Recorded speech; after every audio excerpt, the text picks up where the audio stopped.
Fazer uma pergunta aqui para a Cíntia Nunes, que eu vou ficar no foco, que é o do IOF. Cíntia, você acha que é democrático? O Felipe Monteiro, eu acho que ele deve achar que é democrático. Estou louco para ouvi-lo depois do Rodolfo Maris. Ele deve achar que é democrático.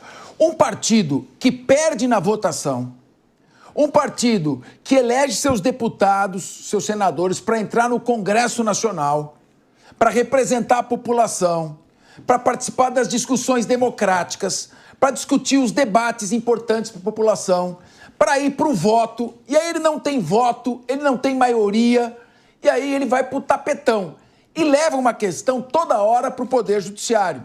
E o Poder Judiciário, claro, cada cabeça uma sentença, de acordo, viola o princípio da dignidade humana, viola o princípio da proporcionalidade, ou seja, você usa qualquer princípio para impor a sua vontade.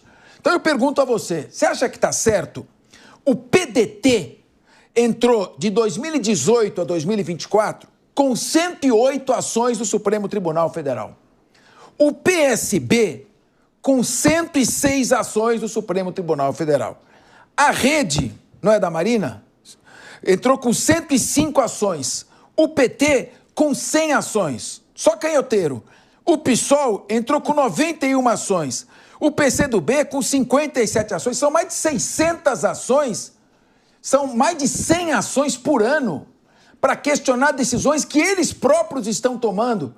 Quer dizer, então, para que ter agora 531 deputados federais consumindo aí 480 bilhões por ano, se as decisões são decididas apenas por 11 ministros? Então é melhor reduzir, deixa lá com 10, faz na mesma proporção, quem perder vai para o Supremo, sai mais barato. Você não acha que é antidemocrática essa postura? Mas eu posso, a Constituição me permite. Mas não é porque permite que você tem que fazer. Eu queria ouvir a tua opinião. Nem tudo que a gente pode, a gente deve fazer, né? Então, quando o Zagarino disse, você disse que há aí uma questão de uma relação boa, eu não digo que deva dizer, eu disse que existe, que são coisas completamente diferentes, né? Só pontuando aqui. Agora, de fato, isso demonstra uma ingovernabilidade de forma geral. Eu não estou falando do executivo, eu estou dizendo que é uma má administração da coisa pública de uma maneira generalizada. Ou seja, quem está lá para legislar não consegue, parece aquela coisa, eu vou bater aqui, eu quero que o jogo siga as minhas regras, se não saiu, eu sou dono da bola, eu levo a bola, eu vou pedir para minha mãe pegar a bola de volta e ninguém mais vai jogar. Então, de fato, é legítimo. Se você me perguntasse juridicamente isso é possível, se é cabível, é possível. O direito de petição está aí e os partidos também podem exercitá-lo na medida em que entenderem que há ilegalidades e há... Mas, de fato, ainda que a gente não esteja propriamente, tecnicamente falando de uma ingerência dos três poderes, de fato, isso muda bastante a forma normal de trâmite das coisas. Ou seja, a gente espera que o judiciário julgue as questões que são pertinentes a outra alçada e que as questões que restam ao legislativo, às casas legislativas e ao judiciário fossem discutidas no melhor sistema político, com articulações próprias entre eles. Isso de judicializar a política traz uma ausência de bases, traz para toda a população um desgaste, até porque tudo isso tem um custo e realmente não é o que a gente gostaria, né? Isso enfraquece os três poderes ao invés de fortalecê-los. Então, é legítimo? É legítimo. Agora, democraticamente, isso, ao meu sentir, enfraquece a democracia, ainda que seja um sustentáculo dela. Então, o Felipe Monteiro já está querendo polemizar. Mas Rodolfo Maris, porque senão ninguém fala, é só ele. Precisa de um programa só para ele falar. Meu querido Rodolfo Maris, tá certo isso? A Constituição diz que é o princípio da, olha o nomezinho, indeclinabilidade da prestação jurisdicional. Ou seja, todo mundo tem direito de bater as portas do judiciário. Mas os políticos não têm que dar exemplo das questões serem discutidas por maioria, por discussão, democraticamente? Esse governo aí não foi eleito por maioria? Então, no Congresso Nacional, a maioria é de direita. Então, não seria democrático respeitar a opinião da maioria, em vez de toda hora, eu perdi, reverte para mim. Queria a sua opinião. Seria, Capês. Seria muito democrático se todos os políticos de esquerda e direita atendessem de fato aí à democracia como um todo, né? Nós sabemos que o nosso país é um país que, politicamente falando, vem se enfraquecendo ao longo dos anos, muito por conta dessas ações que são ingressadas ao STF. Para você ter noção, isso pode ser chamado também de um ativismo judicial, onde o legislativo e também o executivo não chegam num acordo, e aí cabe a eles ali, ou a um deles, né, quem perder essa queda de braço, acionar o STF. Com isso, o STF fica muito mais centrípeto, o negócio fica muito mais centrado ao STF para tomar essas decisões, como se ali estivessem 11 advogados que vão ali, de fato, advogar a favor de uma desses poderes que perderam. Nós estamos vendo o Lula completamente correto dentro da perspectiva jurídica, não é nada de imoral e nem nada de ilegal no que ele está fazendo em acionar o STF por causa dessa derrubada do IOF. E aqui eu repito, o meu raciocínio, ele é lógico e contundente em relação a é um tiro no pé do atual presidente em acionar o STF para que ele, de fato, corrija na cabeça do Lula essa decisão dentro do governo. E agora cabe a gente esperar os próximos passos, lembrando que eles estão agora num congresso, o 13º Congresso de Lisboa, né? Congresso Jurídico em Lisboa. Eles devem se acertar por lá? Será que nos corredores lá em Lisboa eles vão conversar sobre isso e não vão precisar, de fato, acionar o STF, uma vez que o Jorge Messias também espera que isso aconteça? Ele que saiu em defesa do Lula, dizendo que o Lula é, de fato, o homem que mais se preocupa com os pobres no Brasil. Uma mera ilusão, mas acabou falando isso. E tomara de verdade que o STF não seja acionado e seja o protagonista dessa guerra entre o Legislativo, o Senado, o Legislativo como um todo, o governo como um todo, e o Executivo. Bom, Felipe Monteiro, só corrigindo aqui os números, quero que você fale com a complementação do Zagarino, que na verdade vai ser uma contestação. O Congresso Nacional custa anualmente 10,8 bilhões de reais por ano para a população. Então, são mais 11 bi que custa. Tá, tem todo um custo, a democracia tem seus custos, evidentemente, não estamos aqui para fazer demagogia, mas custa 11 bilhões por ano. Agora vai aumentar o número de 513 para 531, quando não precisaria, para obedecer à proporcionalidade, você não precisaria aumentar para 531. Você tinha que diminuir de alguns estados, aumentar em outros e manter o número de 513. Agora, custa 11 bi. De emenda parlamentar, esse ano o orçamento prevê 64 bilhões de emenda parlamentar. E em muitas delas tem rolo. Vamos falar o português claro. Então, eu queria perguntar para você o seguinte.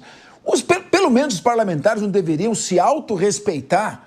Porque, veja bem, você pode até discordar, mas entrar com mais de 600 ações, em mais de 100 ações por ano, contestando, isso desmoraliza completamente o Poder Legislativo e desanima, por exemplo, um deputado de apresentar algum projeto de lei, porque tudo termina numa polêmica jurídica. Não está escrito na Constituição que todo poder emana do povo e é exercido por representantes legitimamente eleitos? Se os eleitos não decidem nada, para que eleger? O presidente da República também é legitimamente eleito, né, pelo povo, né? Cada um na sua. Então também esse argumento aí eu não vejo por onde aceitar. Esse é o primeiro ponto.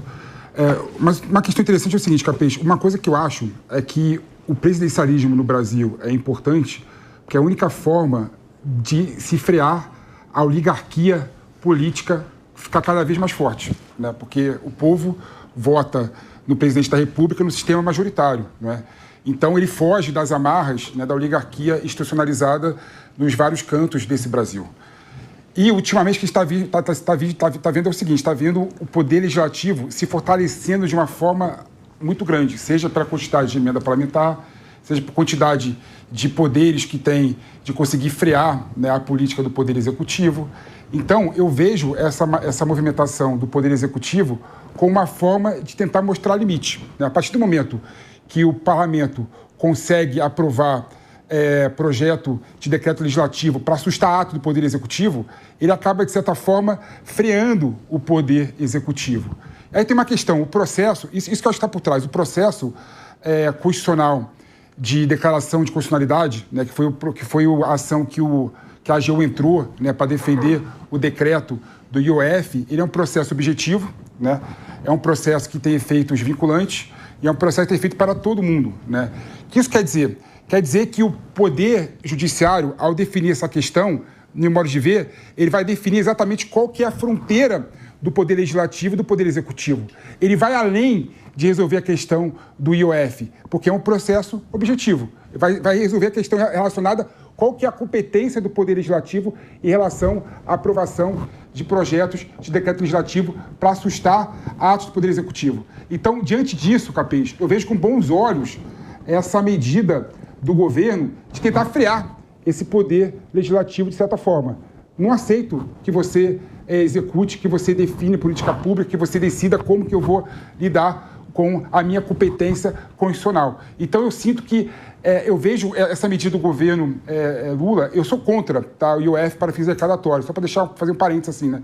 Mas essa medida do governo Lula vai além disso, vai tentar definir qual que é a exata competência do Poder Legislativo para aprovar esses projetos que sustam atos do Poder Executivo. Então, vai frear, de certa forma, o Poder Legislativo nos atos futuros.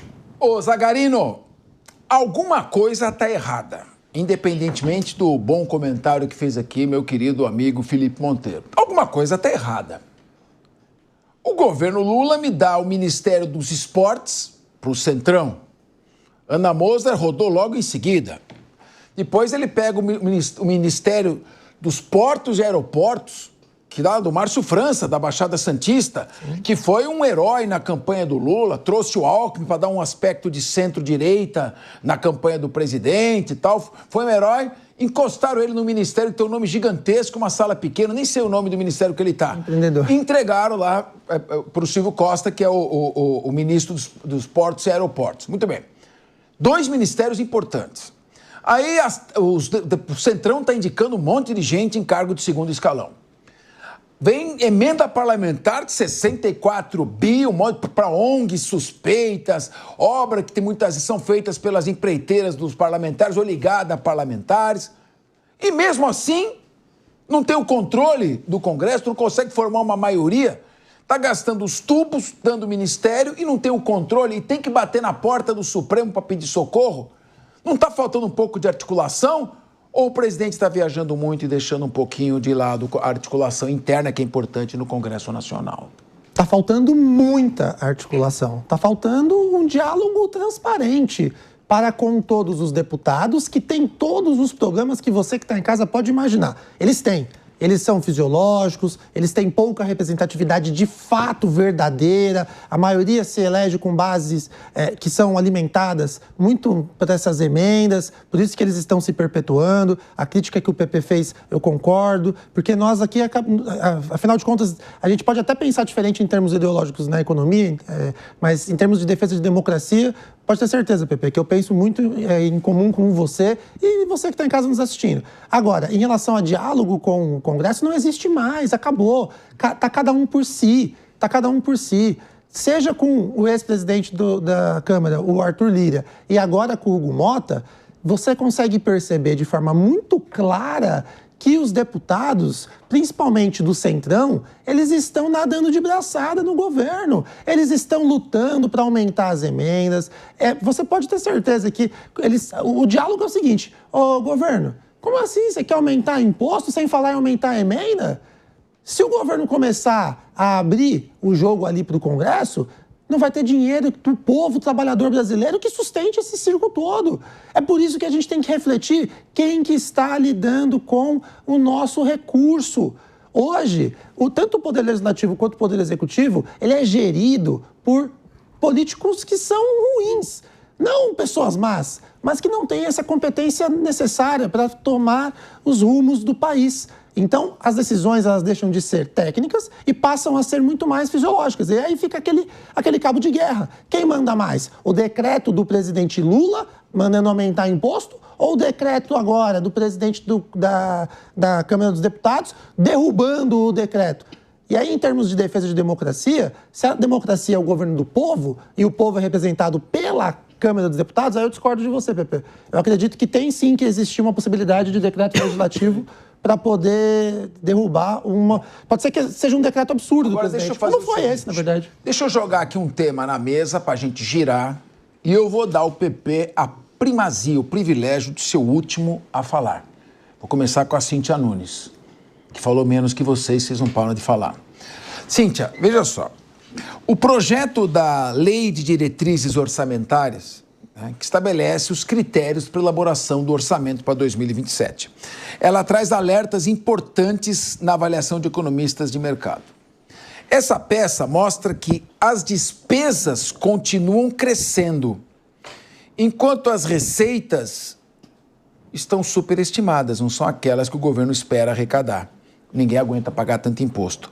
Os dados mostram que existe um risco de colapso econômico, seu PP. Presta atenção. Já em 2027, com o governo sem dinheiro para investimentos e sem dinheiro para manter o funcionamento da máquina pública, mesmo com um pacote aí ensaiado de corte de gastos que o Congresso aprovou. As projeções apresentadas pelo governo indicam que as despesas não obrigatórias, que é para investimento e financiar a máquina pública, alcançam a cifra de mais de 200 bilhões de reais para o ano que vem. Mas para o 2027 não vai ter mais de 100 bilhões, pouco mais de 100 bilhões de reais.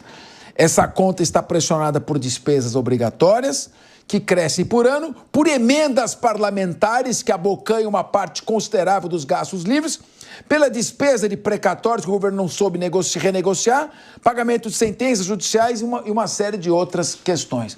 Eu pergunto para você, do jeito que está, a situação está rumando direto em direção ao poste, estamos acelerando para o abismo, porque o governo está falando... Vamos salvar os Yanomamis, aumentou o número de mortes de Yanomami. Vamos salvar a Amazônia, o Pantanal, pegou fogo em tudo quanto é lugar. Não estou dizendo que seja culpa dos desastres naturais do governo, mas não tinha um plano contingencial para quem ia salvar a Amazônia, não tinha um plano de contingência no caso dos incêndios? Depois Yanomami, Amazônia, e estão salvando a democracia, faz 2 anos que estão salvando a democracia com o sacrifício do devido processo legal e do direito de defesa. Então eu pergunto para você, como é que fica a questão econômica se o governo tem como única meta aumentar imposto e não cortar despesa? Pois é, como é que fica o que não fica, né?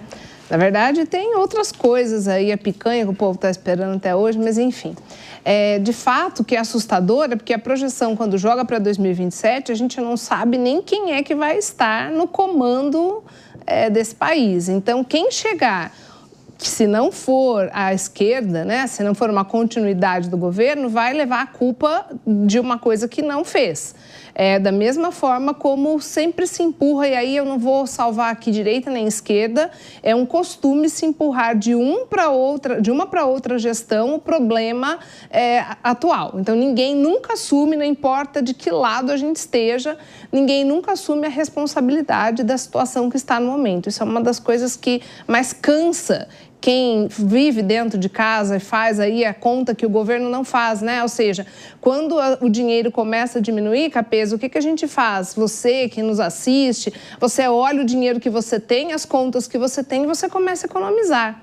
Enquanto não há um corte de despesas, enquanto não há um contingenciamento razoável, planejado disso, e a gente vai tendo aí uma sanha arrecadatória desesperada para tentar respaldar alguma coisa, o resultado só pode ser negativo. Então não tem como, é uma questão de matemática simples. Embora a questão não seja simples, é óbvio, né? Eu nem sou economista aqui também, se eu tivesse uma solução para isso, eu não estaria aqui. Mas, de fato, o que a gente percebe é que enquanto a tarefa não é feita, e ela não é feita há muito tempo, mas esse governo não me parece tendo sido feito em nenhum momento, nesse sentido, enquanto não se organiza a casa, é o colapso. E o colapso vai ficar para quem assumir depois, seja a própria esquerda, direita, centro, o que quer que seja. Mas quem está governado, que somos todos nós, é que, mais uma vez, vamos pagar o pato. Pois é. Como é que fica essa questão? Então, muita conversa, muita narrativa e, na verdade, inflação em alta, juros em alto, dívida pública em alta. E aí, meu querido Rodolfo Maris, dá uma luz pra gente? Pegar a luz do estúdio aqui, Capeza, e colocar aqui, aí sim, né? Mas a gente está falando de algo que é extremamente importante aqui, sobre... A gente já começou a projetar 2027, aí quero fazer aqui alusão ao que disse a Simone Tebet, que é a ministra do Lula. Ela disse que seja quem for em 2027, não vai conseguir governar por falta de dinheiro, que no 2027 vai ser um Deus nos acuda de verdade. Porque tudo que a gente está conversando hoje aqui sobre IOF e sobre essa demanda fiscal e econômica no nosso país, ela de fato só vai refletir no próximo governo, né? E aí fica aqui o pensamento mais primário do Rodolfo Marins em relação a tudo que está acontecendo. Será que tudo isso que está se impondo no Brasil seria de fato já pensando numa corrida eleitoral para 2027? Por conta do tempo? Será que vai vir um discurso aí? Olha, nós não tivemos tempo, nós tivemos que ajustar a casa mediante ao governo passado, 4 anos foi pouco tempo, nós não tivemos aqui o encaixe orçamentário, nós precisamos de mais tempo, me dê, por exemplo, mais 4 anos para que eu possa resolver isso. Será que essa narrativa vai se instalar no país? Olha só, eu tenho certeza que sim, porque não vai ser a primeira e olha só, também não vai ser a última. Ô, meu querido Zagarino, enquanto o Felipe Monteiro, eu tô sentindo, ele teve até aquele suspiro de quem quer falar. Você vai falar, Felipe, posso falar? Pode descer a lenha na gente, que a gente está acostumado, o debate é assim mesmo, não tem problema. Eu sei que você vai vir para cima com tudo e acho legal, por isso que tem o linha de frente. Zagarino, a dívida dos Estados Unidos da América vai bater final do ano, dizem que 38 trilhões de reais. O nosso PIB, me corrige o Felipe Monteiro, está em 11,5 trilhões de reais. Então, a dívida deles é mais do que o triplo, é quase o quádruplo do nosso PIB.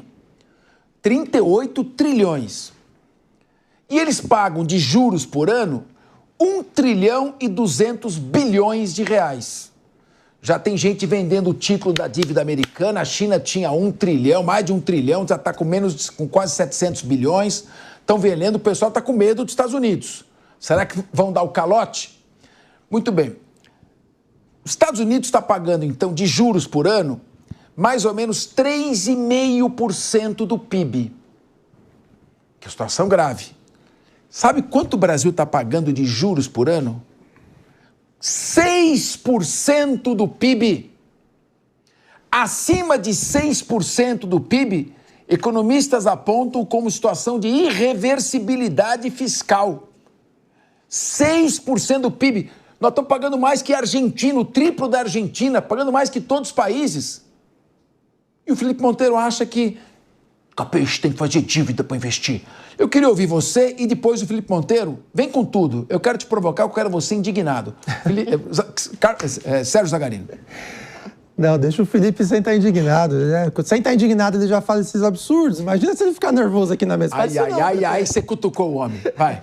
Em relação a essa questão da dívida, é evidente que todo mundo que acompanha a política, que acompanha a economia, ela se demonstra preocupada, porque, no final das contas, isso acaba atingindo o bolso do brasileiro. E isso hoje você consegue enxergar numa simples ida à padaria, ao mercado.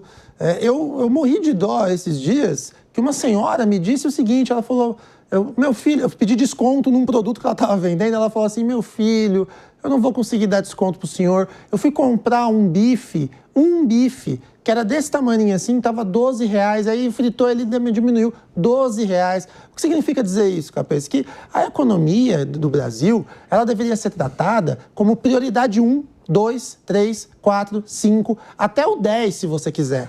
Por quê? É ela que vai conseguir deixar as contas em dia para a gente poder organizar a casa. Você mesmo apontou. Especialistas dizem que acima de 6% de juros em caso de dívida pública se torna irreversível. Por quê? Porque quem está governando durante o período do mandato de 4 anos, o cara não está preocupado se daqui 10 anos vai estar ruim. Ele quer saber de conseguir passar a boiada nos 4 anos para conseguir se perpetuar no poder, para conseguir atingir ali todos os benefícios deles, para conseguir alimentar sua base. Então passa longe de uma política que a gente chama de política de Estado, mas sim políticas próprias de quem detém a caneta que está no poder. Existiu uma forma de solucionar isso nas eleições, e a gente se esforçando muito para eleger pessoas mais preparadas, capacitadas, que tenham formação técnica para apresentar soluções, porque são essas soluções que vão ser votadas lá em Brasília, que refletem em todos os outros estados do Brasil e os municípios, que atingem, no final das contas, o nosso bolso, e é isso que o brasileiro precisa. muita gente no chat pedindo. Eu quero ouvir Felipe Monteiro. Com a palavra. Isso eu duvido. O pessoal do chat deve falar, não passa para o Felipe Monteiro, não, pelo amor de Deus, não passa não. Eu sou a pessoa mais odiada pela esquerda e pela direita nesse Brasil aqui, nesse programa Linha de Frente, nem gosto de mim nem um pouco, né? Ô, Capês, eu tenho uma história de advocacia, né? Você sabe, né? Eu sou advogado e eu tenho 2 advogados que trabalham comigo, não é? Ano retrasado, estava endividado, né? Porque não conseguia pagar as contas. Aí tive a seguinte ideia, vou mandar os 2 embora. Né? Aí que eu fiz? Cheguei lá e mandei os 2 embora. Vou seguir o conselho do Zagarino do Capão, mandar os 2 embora. Pá! Canetado, mandei os 2 embora, pá! Aí eu descobri que o problema não melhorou em nada. Por quê? Porque eu fiquei mais tempo no escritório fazendo trabalho que eu não fazia, deixei de ir para a rua para captar cliente e ganhar mais dinheiro, né? Deixei de investir na minha formação, fazendo curso de pós-graduação, fazendo cursos de extensão, que pudesse fazer com que eu ganhasse mais dinheiro, cobrando mais dos meus clientes, né? Aí eu vi que essa solução liberal do Capês não funciona, né? Aí que eu fiz? Contratei mais 2 advogados de volta, né? No meu escritório de advocacia. Vem de volta aqui e tal. Contratei mais um, por quê? Porque tendo mais gente ali no escritório de advocacia, eu podia ir para a rua captar mais clientes. Podia estudar fora, fazer um curso fora. Peguei dinheiro no banco para fazer isso, né? Me endividei. 6 meses depois, recuperei esse dinheiro, paguei meus funcionários, paguei um empréstimo no banco e hoje eu consigo cobrar mais dos meus clientes porque eu sou muito mais qualificado do que eu era no passado, né? Ou seja, essa receita liberal que acha que tudo se resolve cortando despesa de forma irracional não resolve o problema do Brasil. O que eu quero? Eu quero que o Brasil se enriqueça. Eu quero que o Brasil deixe de ser um país subdesenvolvido e seja um país desenvolvido. Eu quero que o Brasil, ao invés de ganhar 11 trilhões, ao invés de ter 11 trilhões do PIB, tenha 50 trilhões de PIB. E como faz isso? Investindo. Como eu faço para reduzir o valor do bife da senhora lá, Zagarino? Como é que eu faço? Investindo. Por que investir? O Brasil tem 50% das áreas degradadas.